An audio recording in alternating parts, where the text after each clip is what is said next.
السلام عليكم ورحمة الله وبركاته. إن الحمد لله نحمده ونستعينه ونستغفره ونؤمن به ونتوكل عليه ونعوذ بالله من شرور أنفسنا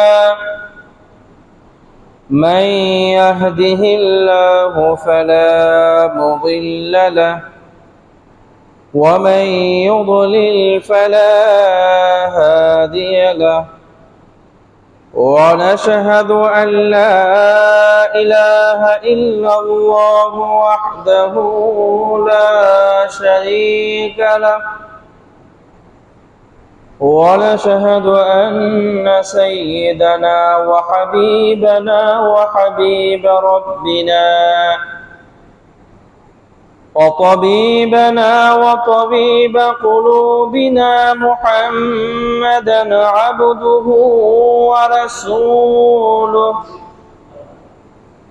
أرسله الله كافة للناس بشيرا ونذيرا وداعيا إلى الله بإذنه سراجا وقمرا منيرا أما بعد فقد قال الله تبارك وتعالى في كلامه المجيد وفي فرقانه الحميد بسم الله الرحمن الرحيم وقل للمؤمنات يغضضن من أبصارهن ويحفظن فروجهن ولا يبدين زينتهن إلا ما ظهر منها صدق الله المولانا العظيم. وعن ابن عباس رضي الله تعالى عنهما أنه سمع النبي صلى الله عليه وسلم يقول لا يخلون رجل بامرأة ولا تسافرن امرأة إلا ومعها محرم أو كما قال عليه الصلاة والسلام صدق الله المولانا العظيم وصدق رسوله النبي الأمي الكريم ونحن على ذلك لمن الشاهدين والشاكرين والحمد لله رب العالمين. الحمد لله মহান আল্লাহ তাবারক ওয়া তাআলার পবিত্র দরবারে লাখ কোটি শুকরিয়া যে মহান আল্লাহ তাবারক ওয়া তাআলা আমাদের সকলকে দীর্ঘ এক সপ্তাহ পর পবিত্র জুমার দিনে জুমার নামাজ আদায়ের উদ্দেশ্যে পৃথিবীর সর্বোৎকৃষ্ট স্থান এবং মহান আল্লাহ সুবহানাহু ওয়া তাআলা এর মনোনীত ঘর মসজিদে এসে জুমার নামাজ আদায় করার পূর্বে কোরআন ও হাদিস থেকে কিছু আলোকপাত করা এবং শ্রবণ করার তৌফিক এনায়েত করেছেন। এজন্য আমরা সকলে হৃদয়ের অন্তঃস্থল থেকে একবার কালিমাতুশ শুকর পাঠ করি, বলি আলহামদুলিল্লাহ। মহান আল্লাহ পাকের পরম মেহেরবানিতে বিগত কয়েক জুমা থেকে ইসলামের গুরুত্বপূর্ণ বিধান বিবাহ শাদী নিয়ে আলোচনা হচ্ছে।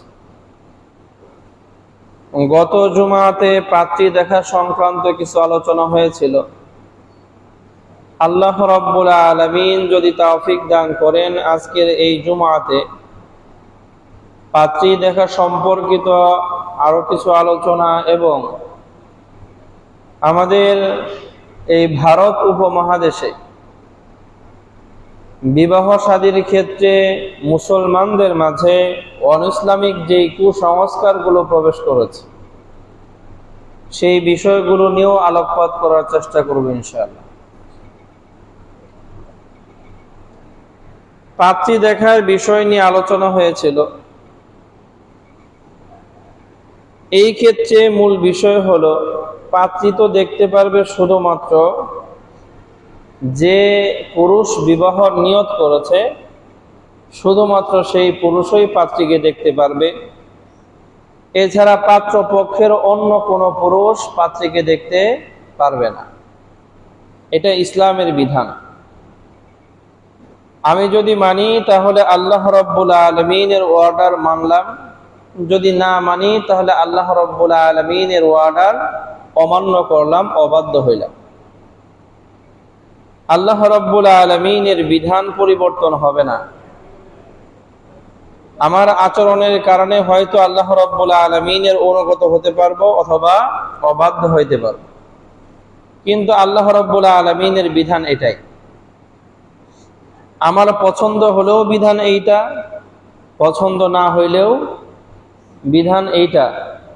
আমি আমল করলেও বিধান এইটা, আমি আমল না করলেও আল্লাহ রাব্বুল আলামিনের দেওয়া বিধান এইটা। এখন বলবেন, হুজুর অমুকে তো মানেই না, নামাজ তো ঠিক মতো পড়ে, কিন্তু পাত্রী দেখতে গেলে তো নিজেও দেখে, পোলাও দেখে, বনজামাই দেখে, সবাই দেখে। কে দেখে আর কে দেখে না, কে মানলো আর কে মানলো না, সেটা বিষয় না। বিষয় হলো আল্লাহ রাব্বুল আলামিনের দেওয়া বিধান কি।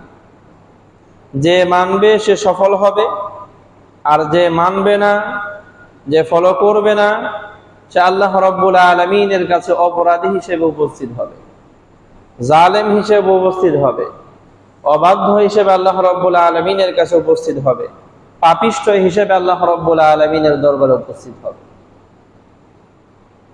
আল্লাহ।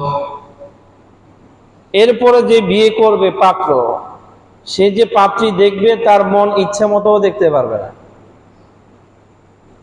এক্ষেত্রেও আল্লাহ রাব্বুল আলামিনের দেওয়া সীমারেখা আছে, এর বাহিরে সে দেখতে পারবে না, আর পাত্রী পক্ষের জন্য এর বাহিরে দেখানো উচিত হবে না। পাত্র পাত্রী দেখতে গেলে কি দেখতে পারবে?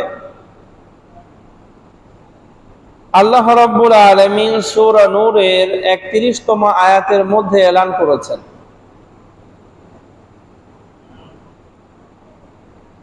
ওয়াকুল লিল মুমিনাতি ইয়াগুদুদনা মিন আবসারিহিন্না। হে নবী, আপনি আপনার উম্মতের মুমিনা নারীদেরকে বলে দেন তারা যেন তাদের দৃষ্টি অবনত রাখে।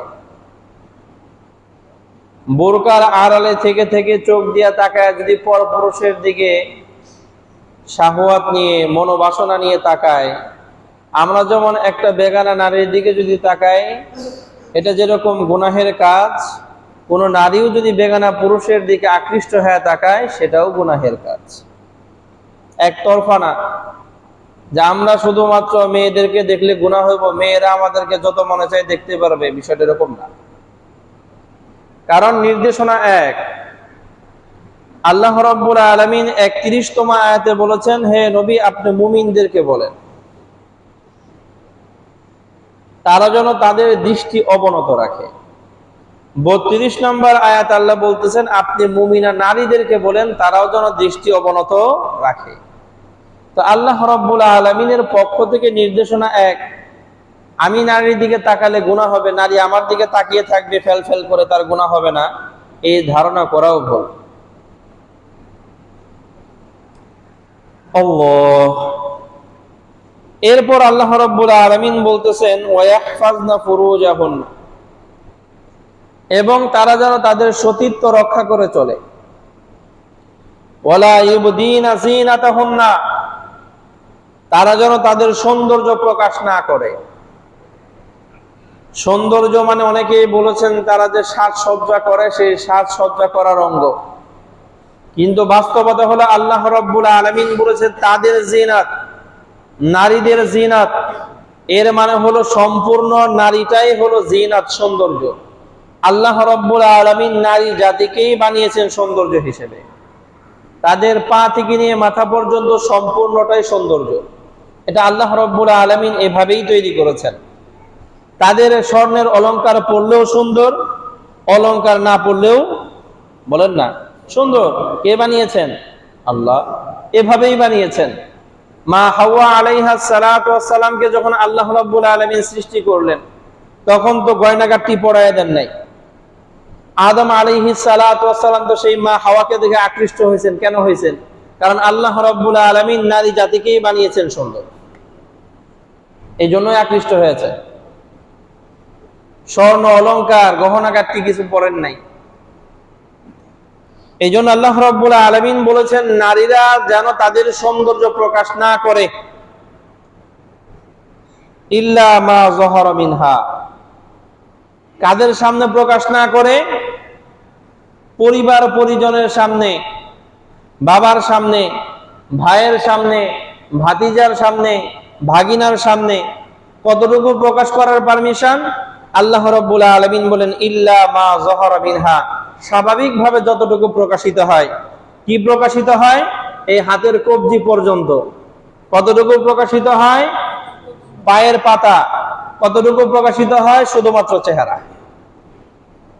তাহলে এই চেহারা, হাতের কবজি পর্যন্ত এবং পায়ের পাতা, এগুলো স্বাভাবিকভাবে একজন নারী সবসময় ঢেকে রাখে না। যে নারীরা পর্দা করে বাড়িতে, তারাও কিন্তু এই হাত, চেহারা এবং পা সাধারণত কি করে না? ঢেকে রাখে না। এই তিনটা অঙ্গ সাধারণত তারা প্রকাশ করে থাকে। অতএব এই তিনটা অঙ্গ বাবার সামনে প্রকাশ করা যাবে, ভাইয়ের সামনে প্রকাশ করা যাবে, ভাতিজার সামনে প্রকাশ করা যাবে, ভাগিনার সামনে প্রকাশ করা যাবে, চাচার সামনে প্রকাশ করা যাবে, এর চাইতে বেশি না। তাইলে রাস্তাঘাটের বেটা করে কি দেখাইব? নিজের বাবার সামনে এর চাইতে বেশি না, নিজের আপন ভাইয়ের সামনে এর চাইতে বেশি না, নিজের চাচার সামনে এর চাইতে বেশি না। এতটুকু দেখানোর পারমিশন আছে। এর চাইতে যদি কেউ বেশি দেখাইতে চায়, আল্লাহ রাব্বুল আলামিন বলেছেন তাহলে স্বামীরে দেখাইতে পারে। এর চাইতে বেশি দেখানোর পারমিশন কারে আছে? বলেন না। শুধুমাত্র স্বামীকে দেখাইতে পারবে। এখন যে বেটাই বিয়ে করার নিয়তে পাত্রী দেখতে গেছে, সে কি স্বামী হয়েছে? সে স্বামী হয় নাই। সে পাত্রী দেখার পারমিশন পাইছে, এটা আল্লাহ রাব্বুল আলামিনের পক্ষ থেকে বিশেষ একটা ছাড় পাইছে। অতএব সে ততটুকুই দেখতে পারবে যতটুকু দেখার পারমিশন আল্লাহ রাব্বুল আলামিন তার বাপেকে দিয়েছেন, তার ভাইকে দিয়েছেন, তার চাচাকে, বলেন না, বাস এতটুকু। এখন একজন পাত্র পাত্রী দেখতে গেলে পাত্রীর হাতের তালু পর্যন্ত, কবজি পর্যন্ত চেহারা এবং পায়ের পাতা, এর বাহিরে ওই ছেলেটা পাত্রীর আর কিছু দেখার অধিকার, বলেন না, রাখে না। এখন বলেন তো, আমাদের এই সমাজে পাত্রী দেখতে গেলে এতটুকু পর্যন্ত সীমাবদ্ধ থাকে কি? আল্লাহ।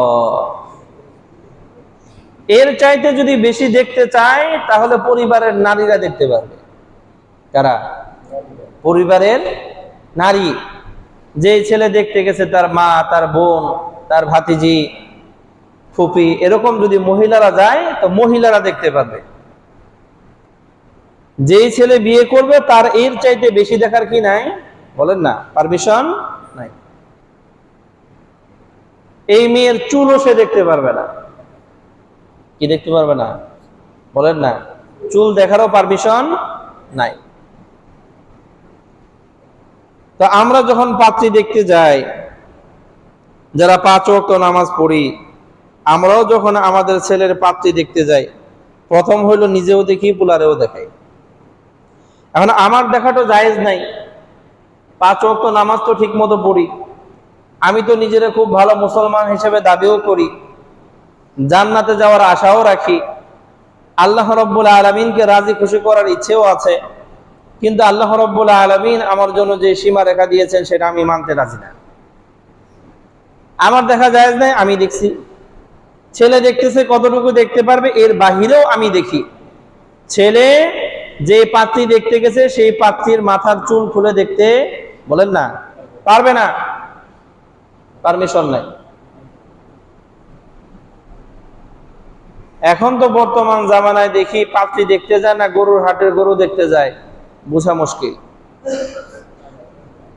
একটা মেয়ে সে স্বাভাবিক যখন পাত্রপক্ষ তাকে দেখতে আসে, সে হয়তো ভুলেই যায় আমি একজন মানুষ, তারও যে সম্মান আছে সেটা সে ভুলে যায়।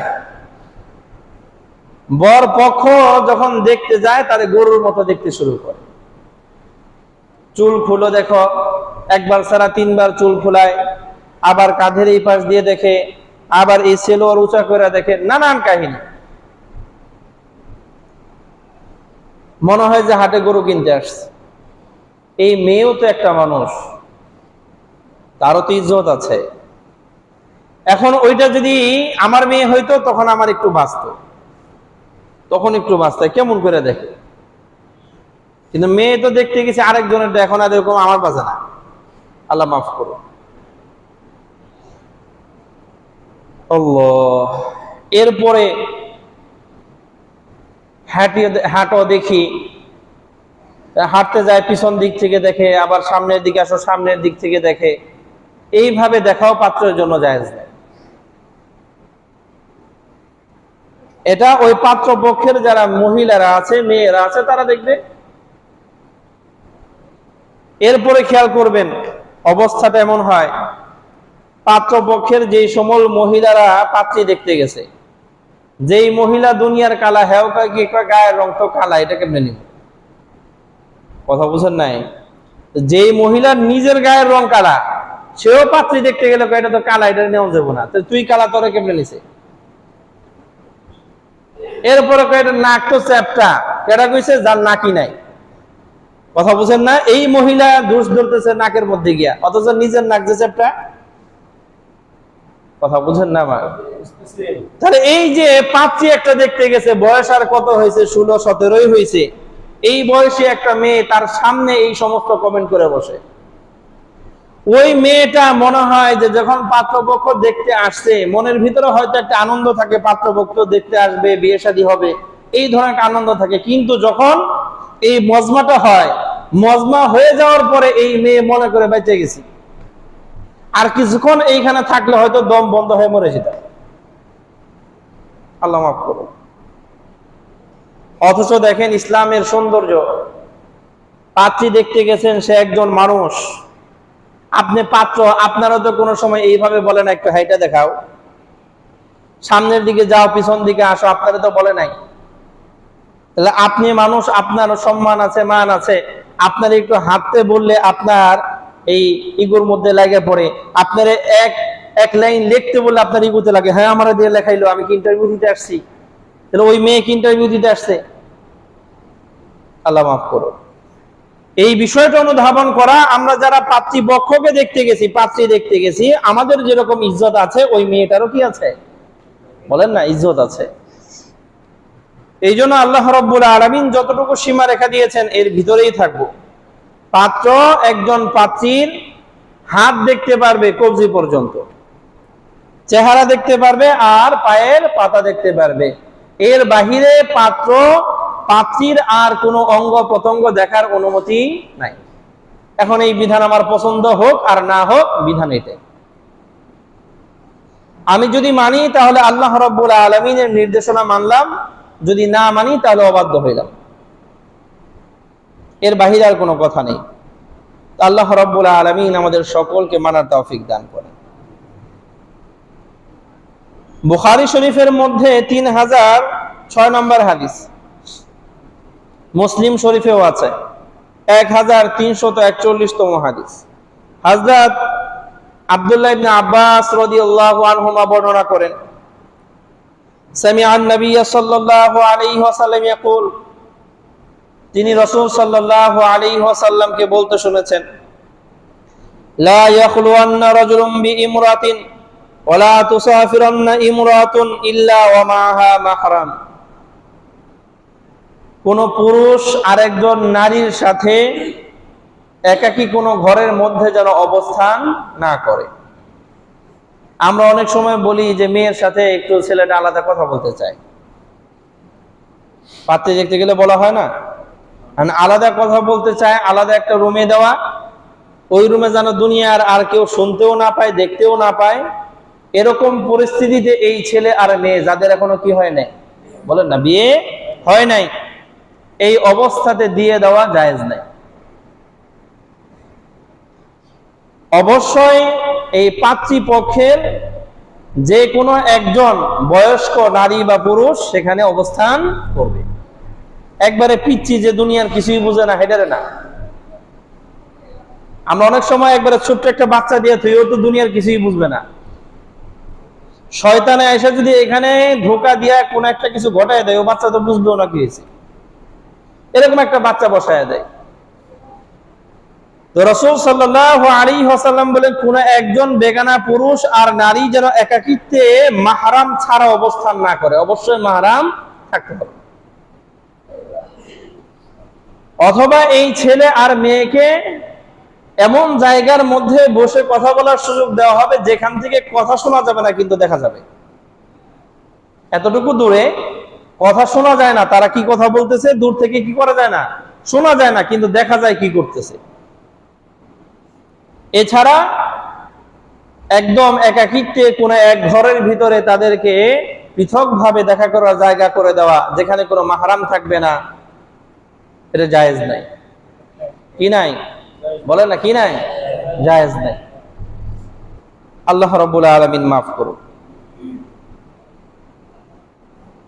এরপর আরেকটা হাদিস শোনা যায়, তিরমিজি শরীফের মধ্যে আছে, 2165তম হাদিস। হযরত ইবনে ওমর রাদিয়াল্লাহু আনহু বলেন, আমার বাবা হযরত উমর রাদিয়াল্লাহু আনহু জাবিয়া নামক একটা জায়গাতে উনি দাঁড়িয়ে খুতবা দিচ্ছিলেন, ভাষণ দিচ্ছেন। উমর রাদিয়াল্লাহু আনহু বললেন, আমি তোমাদের সামনে এমন অবস্থায় দাঁড়িয়েছি যেভাবে রাসূল আমাদের সামনে দাঁড়িয়েছিলেন। আমি যেভাবে দাঁড়াইছি এটা কেমন, রাসূল যেভাবে আমাদের সাহাবীদের সামনে দাঁড়াইছিলেন আমি ঠিক এমন তোমাদের এই তাবিঈদের সামনে দাঁড়াইলাম। তো উমর রাদিয়াল্লাহু আনহু বলেন, বিশেষ করে আমি তাবিঈনদেরকে বলতেছি, সাহাবীদের ব্যাপারে সতর্ক থাকবা, সাহাবীদের ব্যাপারে মুখ খারাপ করা যাবে না, বাজে মন্তব্য করা বলেন না যাবে না। আপনি তার ব্যাপারে কিভাবে বাজে মন্তব্য করেন যার ব্যাপারে আল্লাহ রাব্বুল আলামিন বলেছেন রাদিয়াল্লাহু আনহু, কথা বুঝেন না, যার ব্যাপারে আল্লাহ বলেছেন যে আমি তার ব্যাপারে রাজি হয়ে গেছি, তার ব্যাপারে বাজে মন্তব্য করার অধিকার আপনারে কে দিছে? স্পষ্ট কথা, আল্লাহ যার ব্যাপারে রাজি হয়েছে তার ব্যাপারে বাজে কথা বলার অধিকার আমি কোত্থেকে পাই?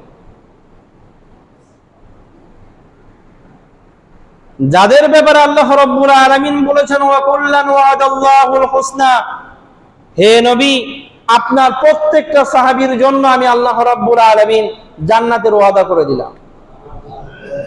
যে এখানে প্রত্যেকটা সাহাবীর ঠিকানা হলো সরাসরি জান্নাত, সেই সাহাবীদের নিয়ে সমালোচনা করার অধিকার আমাদের নাই, উমর রাদিয়াল্লাহু আনহু সাহাবী, তার পরবর্তী তাবিঈনদেরও নাই। এজন্য উমর রাদিয়াল্লাহু আনহু বললেন, রাসূল যেইভাবে সতর্ক করেছেন আমিও ঠিক একই ভাবে সতর্ক করলাম সাহাবীদের ব্যাপারে, তারা হলো সবচেয়ে শ্রেষ্ঠ জাতি এই উম্মতের। এই উম্মতের সবচেয়ে শ্রেষ্ঠ জাতি হলো সাহাবী। এরপর রাসূল সাল্লাল্লাহু আলাইহি ওয়াসাল্লাম এরপরে শ্রেষ্ঠ কারা? সাহাবীদেরকে দেখছে যারা, তারা তাবী। এরপরে শ্রেষ্ঠ কারা? তাবিঈনদেরকে দেখছেন যারা, তাবে তাবী। এই তিন জামানার কথা রাসূল সাল্লাল্লাহু আলাইহি ওয়াসাল্লাম বলেছেন খায়রুল কুরুন, শ্রেষ্ঠ যুগ সাহাবীদের যুগ, তাবিঈদের যুগ, তাবে তাবিঈনদের যুগ। তারা হলো শ্রেষ্ঠ মানব।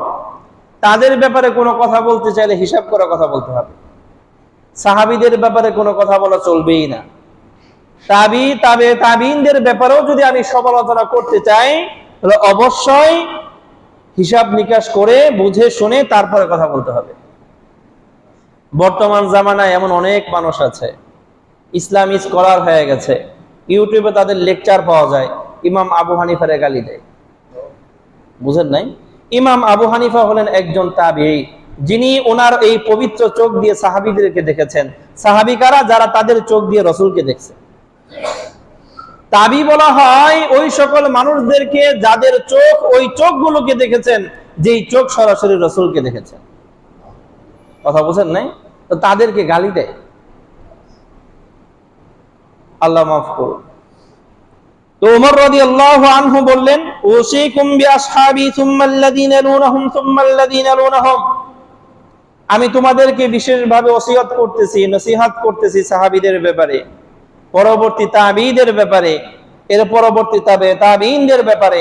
এদের ব্যাপারে সমালোচনা করতে গেলে খুব হিসাব করে। এরপর ওমর রাদিয়াল্লাহু আনহু বলেন, শোনো, রাসূল সাল্লাল্লাহু আলাইহি ওয়াসাল্লাম আরো বলেছেন, সুম্মা ইয়াফশুল কাযিবা হাত্তা ইয়াহলিফা আর-রাজুল ওয়া লা ইস্তাহলাফ।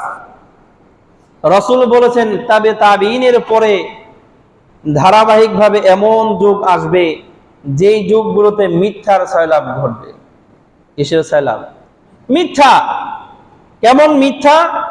একজন মানুষ এসে কসম কাটবে, আল্লাহর কসম, রাসূল বলেছেন ওয়ালা ইস্তাহলাফ, অথচ তার কাছে কসম চাওয়াই হয় নাই, তারা বলাই হয় নাই তুমি কসম করো, আগেই কসম করে বসে রয়েছে।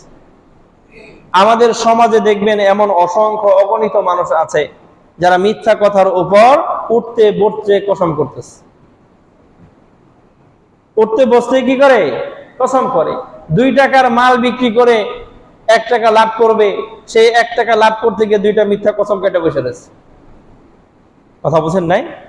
অথচ তারে কেউ বলে নাই তুমি কসম করো, সে কসম করে বসে। কার নামে কসম করে? আল্লাহর নাম ছাড়া তো কসমই হয় না। কসম হয় একমাত্র কার নামে?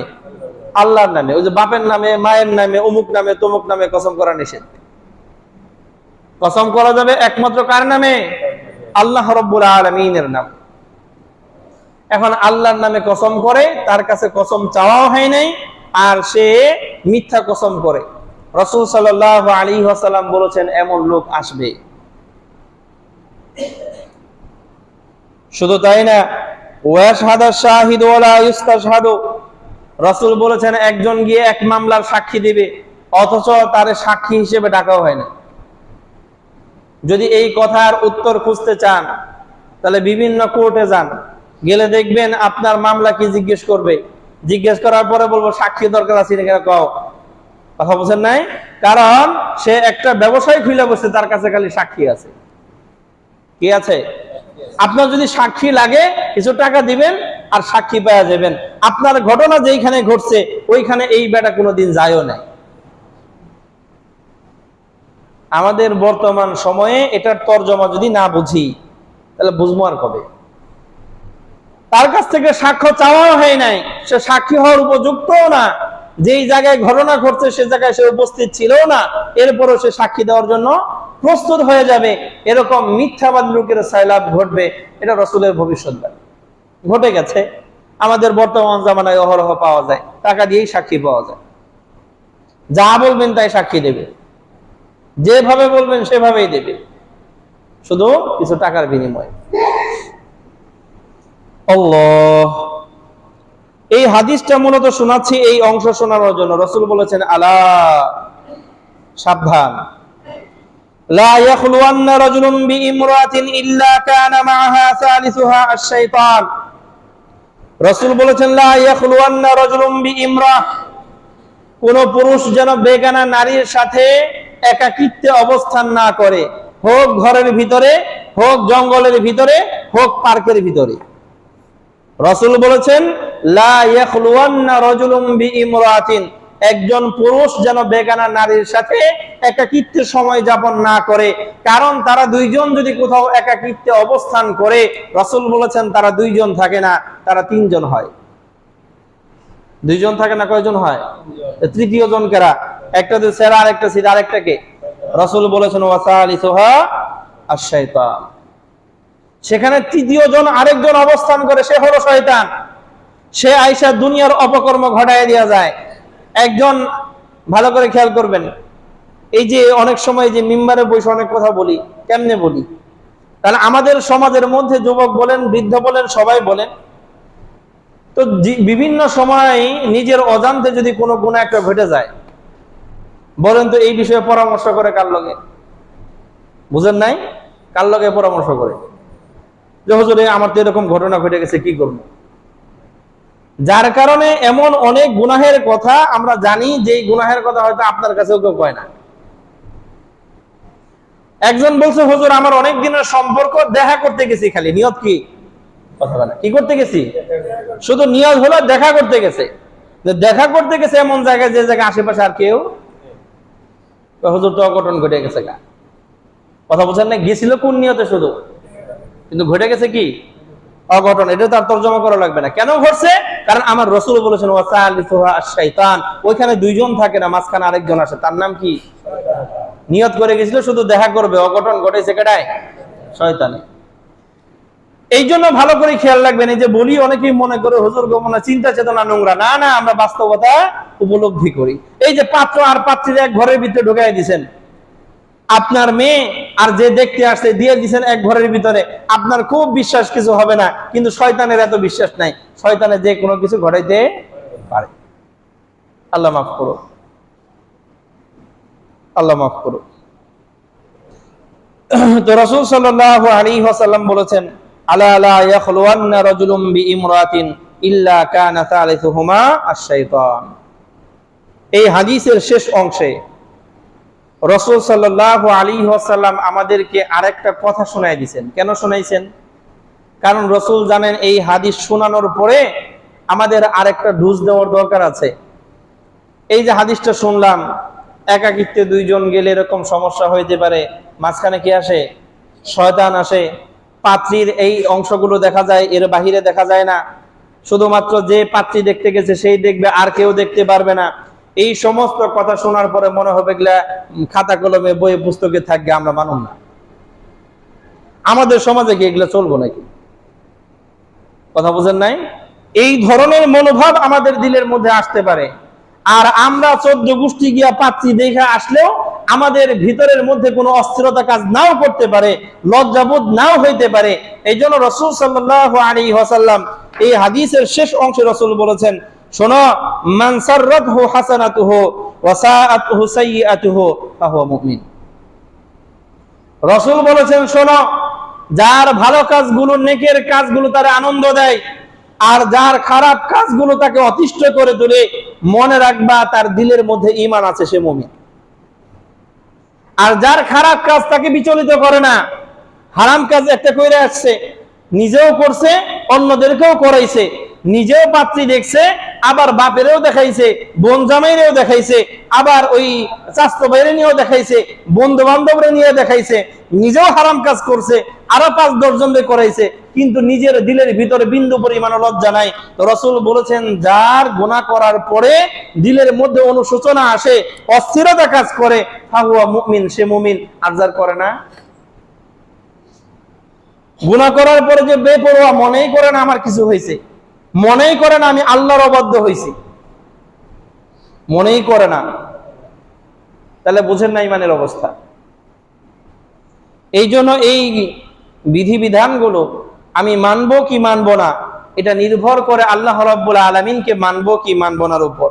আল্লাহ রাব্বুল আলামিনকে যদি মানি আমি মুমিন, যদি না মানি আমি মুমিন না, বাস। আল্লাহ রাব্বুল আলামিন আমাদের সকলকে মানার তৌফিক দান করেন। এরপরে পাত্রী দেখতে যাওয়ার পরে যদি পছন্দ হয়, কি হয়? তা আমাদের সমাজের মধ্যে রেওয়াজ হইলো, এই পাত্র তার হাত দিয়া পাত্রীর হাতটাতে ধইরা আংটি পরাইয়া দিবে। এই বিধান আমাদের সমাজে চলতেছে না? বলে না। যেই পুরুষ এখনো এই নারীকে বিয়ে করে নাই, মাহরাম না গায়রে মাহরাম?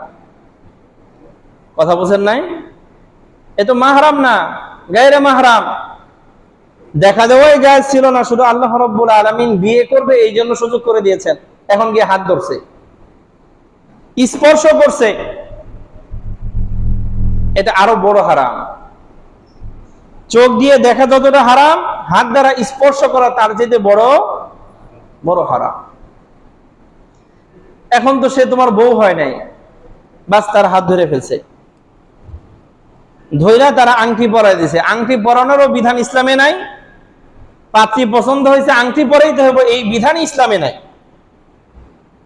পাত্রী পছন্দ হয়েছে, আলহামদুলিল্লাহ পছন্দ হয়েছে, বিয়ের দিন তারিখ ঠিক করো, ওই স্বর্ণের আংটি দিতে হবে, এই বিধানটাও ইসলামে নাই। আপনার দিবার মন চাইলে দিতে পারেন, সমস্যা নাই, কিন্তু নিজের হাতে ওই হাতটারে ধইরা পরাই দিবেন, এটার পারমিশন বলেন নাই।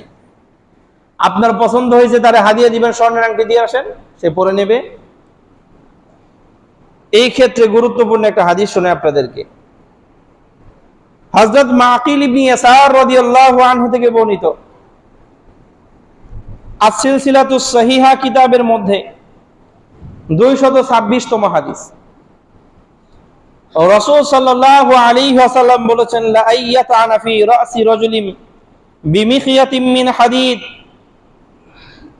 রাসূল সাল্লাল্লাহু আলাইহি ওয়াসাল্লাম বলেছেন, একজন মানুষের মাথায় লোহার সুই দিয়ে খুঁচা দেওয়া,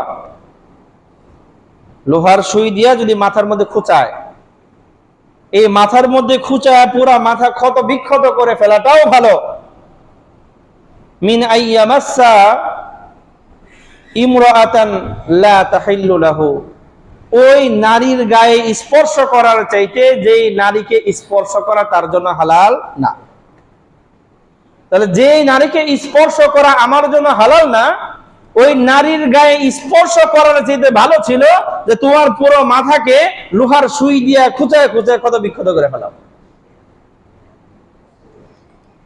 এর মানে হলো লোহার সুই দিয়ে পুরো মাথা যদি আমি ক্ষত বিক্ষত করেও ফেলি, এটাও এতটা ক্ষতির না যতটা ক্ষতির হবে যেই নারীকে স্পর্শ করা আমার হালাল না, সেই নারীর গায়ে কি করা? স্পর্শ করা। কারণ এর চেয়ে ভয়াবহ আযাব এই কারণে আল্লাহ রাব্বুল আলামিন আমাকে দেবেন। অথচ এই কাজটা আমরা অহরহ করতেছি। এরপর আরেকটা কাজ খেয়াল করবেন, আমাদের বর্তমান সময়ে সবচেয়ে বড় ভাইরাস হলো ছবি। কি? ছবি। এক হলো পাত্রপক্ষ আগেই দেখতে যান না, তাহলে আগে একটা ছবি আনো। কি আনো? ছবি। পাত্রীপক্ষ ছবি দিয়ে দিছে। এই ছবি পাত্রীপক্ষ দিছে, পাত্র দেখতে পারবে, জায়েজ আছে, কিন্তু পাত্র একা তো দেখবে না, সে দেখবে, তার বন্ধু বান্ধবরা দেখাবে, সবাইরে দেখাবে, এটা না জায়েজ। এক। দ্বিতীয় হলো আপনি ছবি দিলেন, দেওয়ার পরে যদি আপনার মেয়ের পছন্দ না হয়, এইখানে যদি বিয়ে না করে, তাহলে এই ছবি কি সে ফেলে দেবে, নষ্ট করবে, নাকি এই ছবি রেখে দিবে? আমার এমন একজন ছেলের সাথে কথা হয়েছে, সে 70টা পাত্রী দেখছে। ওটা আপনাকে বিশ্বাস না হইতে পারে, কিন্তু দেখছে। কথা কি বুঝতে পারছেন? কটা দেখছে? তা আমারে কইলো যে এরকম এতগুলা পাত্রী দেখছি, পছন্দ না। আমি কইছি এতগুলা দেখলে তো পছন্দ হইব না, একটা দুইটা দেখতেন পছন্দ হইতো, বিয়ে শাদী হয়ে যেত। কয়টা দেখছে? 70টা। আর আমারে কইতেছে আমার যে পছন্দ হয় নাই, এটা আপনারে বুঝাইবার জন্য। আমি তো বুঝাইতে পারবো, আমি কেমনে বুঝাইবেন? কারণ 70টার ছবি আমার মোবাইলে আছে। বুঝতেছেন? 70টা পাত্রী দেখছে, সবগুলোর ছবি তার মোবাইলে। সে চাইলে আমারে দেখাইতে পারবে কোন পাত্রী কেন পছন্দ হয় না, সে আমারে বুঝাইতেও পারবে। এখন এই যে 70টা মেয়ে দেখছে, একটারও তো সে বিয়ে করে নাই, পছন্দ হয় নাই, বিয়ে করবে না, কিন্তু তার মোবাইল এখনো কি আছে? সে ছবি যেমন চাইলে আমারে দেখাইতে পারে, তার অন্যান্য বন্ধু বান্ধবরা দেখাইতে পারবে না? বলেন, পারবে না? তাহলে আর এখন ছবি থেকে যা হয় এটা তো আপনারা বুঝেন, ডিজিটাল জামানা। ভালো একজন মেয়ের ছবি দিয়ে দিবেন, হেডের যে কি না কি বানায় মানুষের সামনে প্রচার করতে পারবে যে অমুক জায়গায় অমুক সেরার লোকে ধরা খাইছে। সম্ভব। এডিট করে এরকম আপনার মেয়ের ছবি দিয়ে দেখবেন আরেকটা ছবি দিয়ে প্রচার করে গেছে, ফেসবুকে ভাইরাল হয়ে গেছে। এখন আপনি সমাজে কি করতে পারবেন না? চেহারাও দেখাইতে পারবেন না। এই জন্য পাত্রপক্ষকে ছবি দেওয়ার ক্ষেত্রেও সতর্ক থাকা। পাত্র পাত্রী দেখতে আসছে, ছবি তুলতে না দেওয়া। কারণ এই ছবি মোবাইলের মধ্যে থাকবে, সেটা রেখে দেবে। আপনার মেয়ে পছন্দ হয় না, তারপরে আরো 14টা মেয়ে দেখছে, তারপরেও আপনার মেয়ের ছবি কিন্তু তার মোবাইলে আছে। আপনার মেয়ে রিজেক্ট হয়েছে, ছবি তো রিজেক্ট হয় নাই, ছবি এখনো মোবাইলে আছে। আর এর সবচেয়ে বাজে প্রভাব হলো যদি কাউরে নাও দেখায়।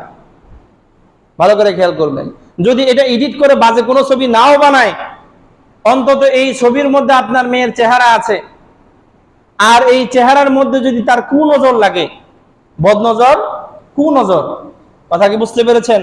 রাসূল সাল্লাল্লাহু আলাইহি ওয়াসাল্লাম বলেছেন, আল আইনু হাক্কুন, মানুষের এই বদনজর এটা সত্য, এটার প্রভাব আছে।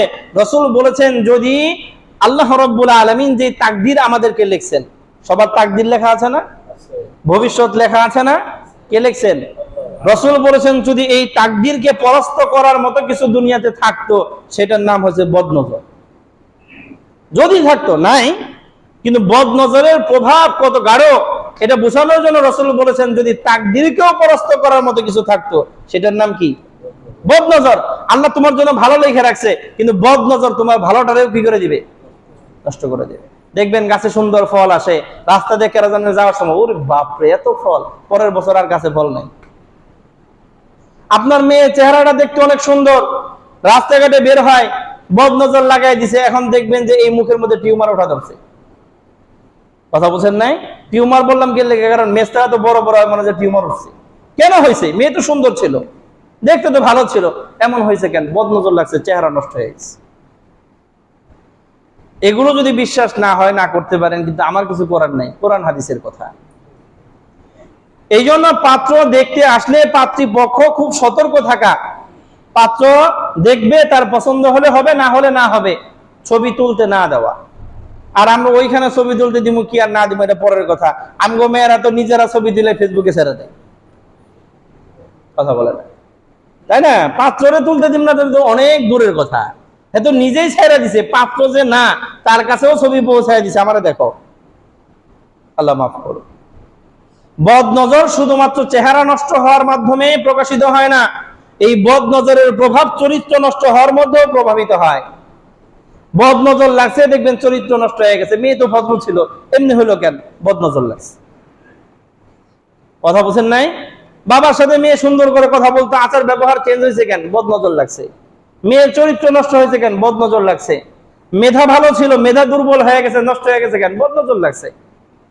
আর আইনু হাক্কুন, রাসূলের কথা, বদনজর এটা সত্য, বাস্তবসম্মত, এটা লাগে। সাহাবায়ে কেরামের মধ্যেও এরকম ঘটনা ঘটছে, বদনজর লাগছে, সাথে সাথে অজ্ঞান হয়ে পড়ে গেছে। এই জন্য এক্ষেত্রেও সর্বোচ্চ কি থাকা? সতর্ক থাকা। আল্লাহ রাব্বুল আলামিন তৌফিক দান করেন।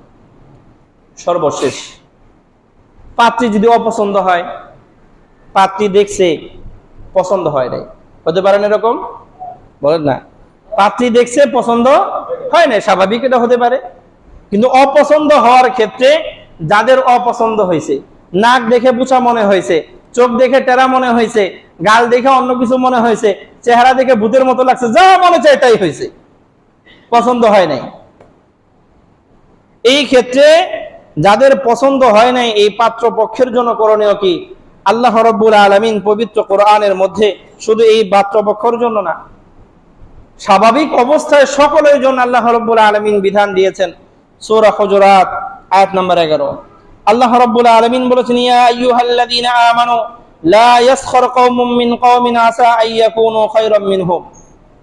আল্লাহ রাব্বুল আলামিন বলেছেন, হে মুমিনেরা, তোমরা একজন আরেকজনকে উপহাস করো না।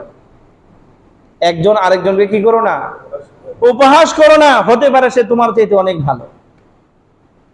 একজনের নাক নিয়ে বাজে মন্তব্য করলাম, হতে পারে তার মূল্য আল্লাহর কাছে আমার চাইতে অনেক বেশি,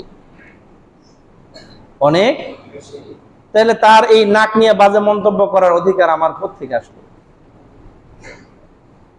কারণ আল্লাহ রাব্বুল আলামিন তো বলেছেন, ইন্না আকরামাকুম ইনদাল্লাহি আত্তাকুম। তোমাদের মাঝে আল্লাহ রাব্বুল আলামিনের কাছে সবচেয়ে প্রিয় হলো কে? যে তোমাদের মধ্যে সবচেয়ে বেশি তাকওয়াবান। একজনের নাক সুন্দর না, কিন্তু দিলটা তাকওয়া দিয়ে ভরা, আল্লাহর কাছে তার মূল্য বেশি। আমার নাকটা সুন্দর কিন্তু তাকওয়া নাই, আমার কাছে আল্লাহর কাছে চেহারা মূল্যও নাই। আমি হলাম আল্লাহর কাছে মূল্যহীন, আর যেই মানুষটার মূল্য আল্লাহর কাছে আছে তারে নিয়ে বাজে মন্তব্য করে বসে রইলাম। এই জন্য আল্লাহ রাব্বুল আলামিন বলেছেন, তোমাদের মধ্যে কেউ যেন কাউকে নিয়ে এরকম উপহাস না করে, বাজে মন্তব্য, বলেন, বাজে মন্তব্য না করে। হতে পারে ওই মানুষটা আল্লাহ রাব্বুল আলামিনের কাছে তোমার চাইতে অনেক দামি। অনেক মানুষ আছে ধনী, সুন্দর, হ্যাঁ, বড় বড় গাড়ি নিয়ে চড়ে বেড়ায়, কিন্তু ওই মানুষটার মূল্য আল্লাহর কাছে 2 পয়সাও নাই। একজন মানুষ আছে রিক্সা চালায় হালাল উপার্জন করে দিন পার করে, আল্লাহ রাব্বুল আলামিনের কাছে সেই দামি। এখন এই গাড়ির লোকে একদিন রিক্সা লাগছে আর 10 করে থাপ্পড় মেরে দিছে, কিন্তু আল্লাহ রাব্বুল আলামিনের কাছে তো এই রিক্সাওয়ালার দাম এই বেটার চাইতে অনেক গুণ বেশি। এইজন্য লা ইয়াসখারু কওমুম মিন কওমিন আসা আইয়াকুনু খায়রাম মিনহুম, আল্লাহ বলেছেন হতে পারে এই মানুষটা তোমার চাইতে অনেক অনেক অনেক উত্তম। আর এই যে বিশেষ করে নারীরা যখন দেখতে যায়, এই যে বাজে মন্তব্য, এটা সামনাসামনিও যেরকম জায়েজ নাই, কথা বলছেন নাই, অগোচরেও কি নাই, জায়েজ নাই। আর মনে করলো সামনাসামনি জায়েজ নাই, খালি কষ্ট পাইব দেখা, তাহলে অগোচরে মনে হয় করা যাবে, অগোচরেও করা যাবে না, বাস পছন্দ হয় নাই, হয় নাই, এর নিয়ে বাজে মন্তব্য করার কিছু নেই। এরপর আল্লাহ রাব্বুল আলামিন বলেছেন ওয়ালা নিসাউম মিন নিসাইন, কোন নারীও যেন কোন নারীর ব্যাপারে বাজে মন্তব্য না করে। আল্লাহ রাব্বুল আলামিন খেয়াল করবেন বেশিরভাগ আয়াতে একবার নির্দেশ দিয়ে দিবেন, ওটা পুরুষদের জন্য প্রযোজ্য, নারীদের জন্য আর আলাদা আল্লাহ বলেন না। কিন্তু এই আয়াতের মধ্যে আল্লাহ রাব্বুল আলামিন আবার বিশেষ করে নারীদের কথা কেন বলছেন? ইয়া আইয়ুহাল্লাযীনা আমানু লা ইয়াসখার কওমুম মিন কওমিন আসা আইয়াকুনু খায়রাম মিনহুম, আয়াত এতটুকু থাকলে এই বিধানটা পুরুষদের জন্য হইতো, নারীদের জন্য হইতো, যে তোমরা একজন আরেকজনকে নিয়ে বিরূপ মন্তব্য করো না, উপহাস করো না, এটা পুরুষদের জন্য প্রযোজ্য হইতো, নারীদের জন্য। এরপরও আল্লাহ রাব্বুল আলামিন কেন আবার নারীদের কথা আলাদা করে বলছেন? কারণ এই কাজের মধ্যে নারীদের দক্ষতা একটু বেশি। বাজে মন্তব্য করার ক্ষেত্রে পুরুষরাও এত বাজে মন্তব্য করতে পারে না যতটুকু পারে কারা? আমাদের মা বোনেরা, নারীরা। এই জন্য বিশেষ করে আল্লাহ রাব্বুল আলামিন আবার নারীদেরকে আলাদা করে বলছেন তোমরা যেন বেশি সতর্ক থাকো, কাউকে নিয়ে উপহাস না করো, বাজে মন্তব্য না করো। ওয়ালা নিসাউম মিন নিসাইন আসা আইয়াকুননা খায়রাম মিনহুন্না, আল্লাহ বলেছেন একজন নারী আরেকজন নারীকে নিয়ে যেন বাজে মন্তব্য না করে, কারণ হতে পারে ওই নারীটা আল্লাহ রাব্বুল আলামিনের কাছে এর চাইতে অনেক অনেক দামি। এরপর আল্লাহ রাব্বুল আলামিন বলেছেন ওয়ালা তালমিজু আনফুসাকুম ওয়ালা তানাবাজু বিল আলকাব, এবং আল্লাহ রাব্বুল আলামিন বলেছেন কাউকে বাজে উপনাম দিয়ে ডাইকো না। কি উপনাম দিয়া? বাজে উপনাম দিয়া। আমাদের সমাজের মধ্যে এটার প্রচলন তো এমনিতেই আছে, একজন আরেকজনকে এমন ভাবে ডাকে, মানুষের সামনে এই নামে ডাকলে পরে সে লজ্জাবোধ করে, এমন ভাবে আমরা একজন আরেকজনকে ডাকি, এটা নিষেধ। এরপরে বিশেষ করে পাত্রী দেখতে গেছে, সে মানুষ আশরাফুল মাখলুকাত, তার একটা ইজ্জত সম্মান আছে, তাকে সৃষ্টি করেছেন কে? নাক চ্যাপটা হলেও সৃষ্টি করছেন কেডা? চোখ টেরা হলেও সৃষ্টি করছেন কেডা? তা আল্লাহ রাব্বুল আলামিন সৃষ্টি করেছেন। আর আল্লাহ রাব্বুল আলামিন হলেন আহসানুল খালিকিন, সবচেয়ে সুন্দর সৃষ্টিকারী। আর সেই সৃষ্টিরে নিয়ে বাজে মন্তব্য করলাম যে এটা হলো চ্যাপটা, তেরা, অমুক তমুক, তো এই ধরনের বাজে মন্তব্য করা থেকে কি থাকবো? দূরে থাকবো।